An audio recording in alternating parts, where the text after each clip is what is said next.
What is up, guys? It is Quinn here, back with another video, and today I'm going to be going through the realistic floors and ceilings of the players going in the second round of NFL drafts. So yesterday I went through the top 12 players. Today I'm doing basically player 13 through 24. If you're spending a top round pick on a player, you should probably have a decent understanding of their floor, their ceiling, what kind of range of outcomes you can be getting from these players. It may help you kind of point out some certain values, maybe help open up your eyes to do I really want to be drafting this player there if the ceiling isn't there, or maybe the floor is a little bit lower than I initially thought. So just some things to keep in mind here. While you're watching the video, if you enjoy the content, just do me a huge favor, hit the like button and then subscribe to the channel. But let's just jump right into the players. So we did 1 through 12 yesterday. We're going to start it off here at number 13 with Travis Kelce. And I feel like Travis Kelce's range of outcomes is pretty limited here. Obviously, the ceiling is a tight end one. He's basically been a top 2 tight end in points per game the last, 5, 6 years. The man has just been dominant. So his ceiling is obviously the overall tight end one. And then if we're looking at floor, I really can't see him finishing much lower than tight end 3. Obviously, the tight end position is weaker, but you have a guy like Mark Andrews. Mark Andrews can finish ahead of Travis Kelce. He did it last year. Maybe Kyle Pitts can if he has a big touchdown season, but I don't really see Kelce falling below the Kittle, Waller tier, especially when you look at the target competition that both Darren Waller and George Kittle have. So it seems like his floor is probably the tight end 3. The one concern here with Kelce would be the age. He's starting to reach that point where you would see regression, but even if he regresses, he can drop 2 points per game and still be the tight end 2 in fantasy. So a very limited range of outcomes there for Kelce, and it makes it seem like he's a pretty solid pick here in the early second round. At 14, we have Deandre Swift. I really feel like Deandre Swift has elite RB1 upside, especially in PPR formats. He's a top pass catcher. I think this Lions offense could be a lot better than it was last year. You have improvements around him, which you may argue that would take away his receiving production.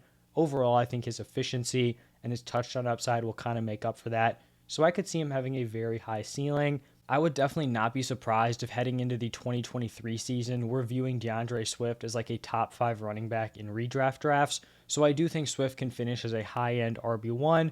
And then when we're looking at his floor, I feel like maybe we're looking at a high-end RB2. There's a potential route. He's in a little bit of a committee here with Javonte Williams. Maybe they don't give him a huge workload on the ground. Maybe he doesn't produce in the touchdown department. So probably looking at high-end RB2 to elite RB1. Then we move on to CeeDee Lamb. If you guys have been watching my videos, I'm probably lower on CeeDee Lamb than consensus. I acknowledge that CeeDee Lamb does have a very high ceiling. I could see him finishing as wide receiver 4, wide receiver 5 if everything clicks correctly. He has very limited target competition. This is likely going to be a high-scoring offense. He's going to be the clear-cut wide receiver 1 on this team. We just saw that James Washington is now going to be out with, I think, a broken foot. You have Michael Gallup, who's likely not going to be ready for week 1. So the opportunity is going to be there for CeeDee Lamb to ball out. So I do think he has very high upside here. I also think, maybe his floor is just a little bit lower than everyone else thinks. It seems like a lot of people just want to pencil CeeDee Lamb in as a mid-tier wide receiver 1, when in reality, he has never finished higher than a low-end wide receiver 2, and obviously he's only had 2 seasons in the NFL, so I'm not trying to take shots at CeeDee Lamb here, but I wouldn't be surprised if, he finishes as a high-end wide receiver 2, the wide receiver position is stacked, maybe he just doesn't take that elite alpha role, maybe they spread the ball around, they use Zeke, Pollard in the pass game, you have Schultz there, Gallup comes back sooner than expected. So I feel like a realistic range here would be a high-end wide receiver 2 to probably a mid to high-end wide receiver 1. I don't really see him being the number 1, number 2 overall. In my opinion, it's just too big of a jump from his 2021 season to all of a sudden be a 21 point per game guy. But wide receiver 4, wide receiver 5, I feel like that's definitely possible. Now we move on to another wide receiver, and that is Debo Samuel. I think for Debo Samuel, his ceiling is clear. He was an elite wide receiver 1 last year. I think that's totally in the range for him to do that again. I've seen some people kind of souring on Debo Samuel, and the typical argument seems to be based around his role as that wide back position, Remember, early on in the season, he was used as a wide receiver. Then they transitioned him to being this wide back where he'd get a ton of carries. He would get goal line opportunities, and people really loved him being utilized in this spot. But I think what people forget, like Debo Samuel was an elite wide receiver one when he was just a wide receiver. Like the point per game numbers early in the season compared to the wide back position, like they are very, very close. If anything, like the wide receiver position is probably better long term over an entire season just because the injury risk is not there. So my concern with Debo Samuel really just comes into the competition around him. And if they have Trey Lance at quarterback, like is there going to be a drop off in pass attempts? And then you have guys like Brandon Ayuk. Remember early on in the season, like Brandon Ayuk was doing nothing. He started to break out towards the end of the year. You have George Kittle there. So in my opinion, the floor with Debo comes in more with the target competition and just the question marks on what kind of passing volume this offense is going to have. So looking at a floor, I feel like they're going to get the ball in this dude's hands. So even if the volume is semi-low, I don't really see him falling below like a high-end wide receiver 2. So a pretty similar range, in my opinion, to CeeDee Lamb. You're really just buying into the talent and the coaching staff here where I believe they will get the ball in his hands, whether it's in the backfield, quick hitters. Debo Samuel is an absolute yak monster. So that's what I'm thinking with Debo. Then we move over to the running back position with Aaron Jones. For Aaron Jones, I feel like his range of outcomes is pretty wide. I think if we're looking at ceiling here, it's probably a mid-tier running back one. I don't want to say that he can finish as like a top 3 running back just because I don't know how likely that is when you have A.J. Dillon back there, right? Like a lot of these elite guys, Jonathan Taylor, Christian McCaffrey, Dalvin Cook, Derrick Henry, like they are not splitting touches in the backfield. They may have a decent backup, but it's not going to be like a 60-40 split, which is what we could see here with Aaron Jones. So a ceiling, if he gets a ton of receiving work, is used out of the slot a little bit. I feel like it's like a mid-tier RB1. If we're looking at floor, it's probably like a high-end to mid-end RB2. There's just some question marks with his usage here, because if we kind of go back to late in the 2021 season, if he's used in that way, like that is not going to be good for fantasy, where he's almost splitting like dead even with A.J. Dillon. We're going to need to see him take on a bigger receiving role. So if he does that, I think that's where we reach the ceiling. If he doesn't, I feel like the floor is probably like RB15, RB14, somewhere in that range. So like in between a high-end and mid-end RB2 option. At pick 18, we have Mark Andrews, and I feel like his range is basically the exact same as Travis Kelce. He's proven he can finish as the tight end 1 overall. He did it last year, so that's obviously going to be the ceiling. And then the floor, I just can't see him falling out of the top 3 guys. It seems like he's set up to be the top target for the Ravens. At worst, he's going to be, the second target, but I really can't see Rashad Bateman kind of stepping in and overtaking him as the number 1 guy. So basically anywhere from like tight end 1 to tight end 3 seems realistic here. Then we go back to the running back position with Javonte Williams. I feel like people aren't going to love this one, but I think, this is kind of tough because a lot of this depends on Melvin Gordon. If Melvin Gordon gets injured week 1, I think Javonte Williams' ceiling is a mid-tier RB1. If he's the workhorse of that offense, maybe you could even argue, high-end RB1 with Melvin Gordon down. But for this video, I'm trying to assume that all these players are staying healthy, because then the floor of every player is just like a season-ending injury and they're doing nothing. So that's not exactly a great video. So I'm assuming that Melvin Gordon is going to be healthy here. And if we're looking at a ceiling for Javonte, I think it's probably a back-end RB1. Maybe you're saying mid-tier RB1, but the touchdowns would just have to be crazy. I think more realistically, we're looking at like RB9, RB10 is probably the ceiling here for Javonte. And then if we're looking at floor, he seems to be a pretty safe guy. We know this offense is going to be good. He's going to have a decent workload, even if he's in a committee here. I feel like the floor is probably a mid-tier RB2. People may not love that because I know Javonte Williams has a lot of big-time fans, but I'm thinking like mid to low-end RB1 to mid-tier RB2 for Javonte. Then we go back to the wide receiver position with Tyree Kill. Tyree Kill is actually a pretty tough guy to evaluate here. I think we're probably looking at a ceiling of a mid-tier wide receiver 1, like wide receiver 6, wide receiver 7. We've seen him be a high-end wide receiver 1, but that was when he was paired with Patrick Mahomes. This is a big-time fall-off with Tua here. And then with his floor, this may seem crazy, but mid to back end wide receiver 2. There's just something about picking Tyree Kill in like the mid to back end of the second round that makes me very, very uneasy.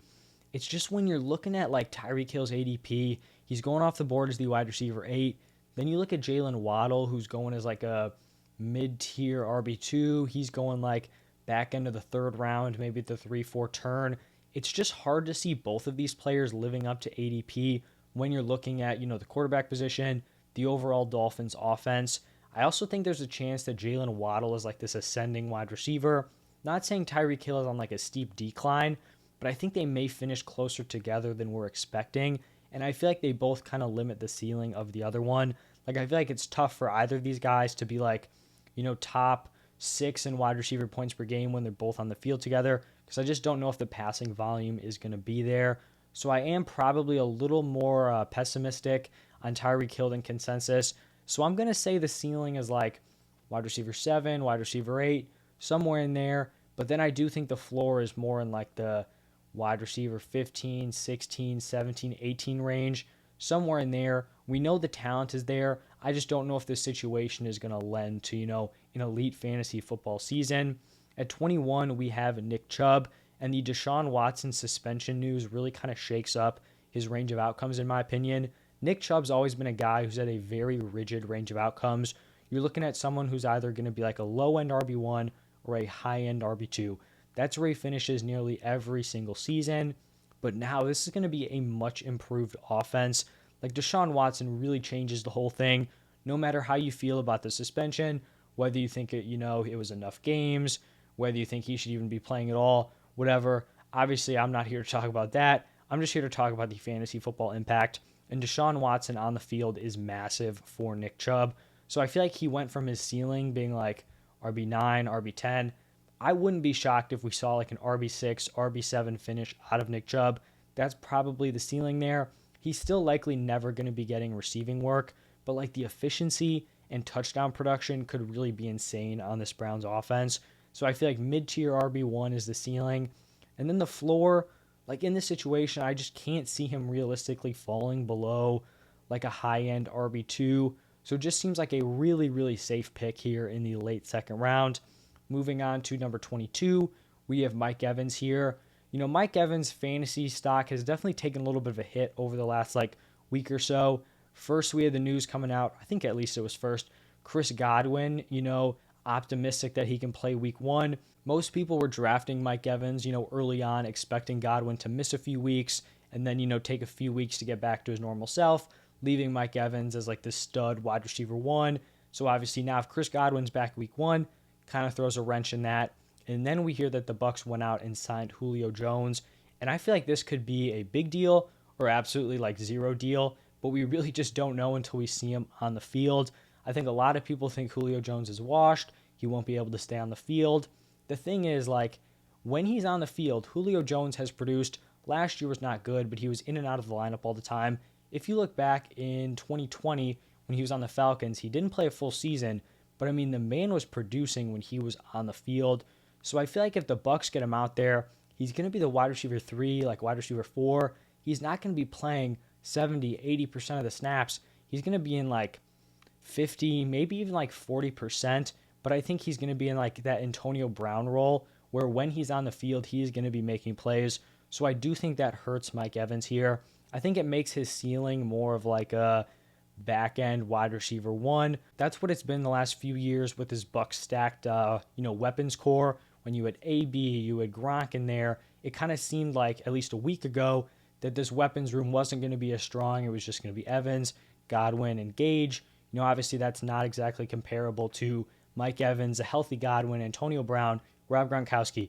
Then over the last week, we found out Godwin's going to be back, and then they bring in Julio Jones. So I think it's definitely a hit for Mike Evans. So I think a ceiling of a low end, or a ceiling of a low end wide receiver 1, and then maybe a floor of a mid-tier wide receiver 2. We know he's going to have solid touchdown numbers. He's still going to be an 1,000-yard guy if he's healthy. He's going to be on a high-scoring offense. This is going to be a top passing attack. The volume's going to be there. So a safe pick, but doesn't seem to have the upside he had, maybe a week ago. At 23, we're sticking on the same team, the Buccaneers. We're talking about Leonard Fournette. when we're looking at ceiling here, I think we're probably looking at like RB5, RB6, basically where we saw him finish last year. That was a pretty key role he had last year, super involved in the receiving game, decent volume on the ground, definitely kind of took over as the clear back after like week 1 of the season, whereas heading into the year it was kind of him or Rojo. We didn't really know who was going to be the guy. So for Fournette here, I feel like that's probably the ceiling. The floor for Fournette, he's kind of in this weird spot where the profile doesn't seem great. Like there's just something that seems a little bit red flaggy about him. But then you look at it and you're like, great offense, likely to be the RB1 again. So then you kind of buy back in. Like I'm higher on consensus or higher than consensus on Leonard Fournette. There's still something that doesn't feel ideal about drafting him. I don't really know what it is. It's kind of the same feeling you get about drafting like James Conner in the 3rd round. It's like, is this really a great running back? But then you just look at the money they've given him, the potential situation, the offense he's on, and then you buy back in. If we're looking at the floor, I feel like the floor for Fournette is that Rachaad White comes in and starts to take away some of that receiving work. That would definitely be a big hit for a guy like Leonard Fournette. Even if that happens, he's still going to be the red zone guy. And I feel like probably the lowest we're looking at him is like a mid-tier RB2. So I'm looking at like mid-tier RB1 to mid-tier RB2 range of outcomes here. And then the final player in the top 24, no idea how he's going this high on some platforms. We have Josh Allen. For Josh Allen, this seems pretty clear. His ceiling is the QB1. I think his floor may be a little bit lower than some people think. And it's not because I think he's going to have a bad year. I just think there are a lot of quarterbacks who could absolutely explode. So if guys like Lamar, Kyler, Justin Herbert, even a guy like Jalen Hurts absolutely balls out, and Josh Allen just has like an okay year, I could see him being like the QB4, QB5. He would still play well, but it just kind of comes down to whether or not these other quarterbacks have like these insane seasons. So that's what I'm looking at for Josh Allen. So that is the 2nd round, kind of realistic floor and ceilings. Let me know what you guys think down below in the comment section. As always, thank you for stopping by, and I'll see you guys in the next one.